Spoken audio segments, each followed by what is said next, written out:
இன்னொரு தடவை நான் சொல்லணும்னா, இந்த ஸ்கீம் எனக்கு இன்னொரு ஹெல்ப் ஒன்று பண்ணியிருக்கு. எங்கள் அம்மாவுக்கு காது கேட்காது. அதனால எல்லாரும் சொல்லுவாங்க, காது கேட்காதுல்ல, எதுக்கு உன் பிள்ளையெல்லாம் படிக்க வச்சுட்டு இருக்க, இது இப்படி தான் அப்படி தான் வயசான காலத்தில் இப்படி தான் பண்ணும் அப்படின்னு சொல்லுவாங்க. நான் ரொம்ப லேட்டாக பிறந்தது என்னோட தப்பு இல்லைல்ல. அதனால இந்த இதெல்லாம் எப்படியாவது மாற்றணுமே அப்படின்றதுக்காக இந்த ஸ்கீம் மூலயமா நான் தினம் மாதம் மாதம் வர அந்த காசில் 100 ரூபாய் சேர்த்து வச்சு என் அம்மாவுக்கு நான் போன மாதம் ஒரு மிஷின் வாங்கி கொடுத்தேன்.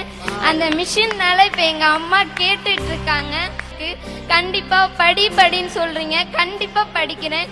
நான் படித்து இதே மாதிரி என் அம்மாவுக்கு கண்டிப்பாக காது ஆப்ரேஷன் பண்ணுவேன்.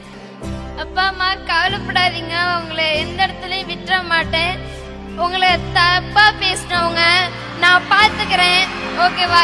எந்த இடத்துலையும் கவலைப்படாதீங்க, உங்களை எந்த இடத்துலையும் விட மாட்டேன். இன்னும் படிச்சு உங்களை நான் நல்லா காப்பாத்துறேன்.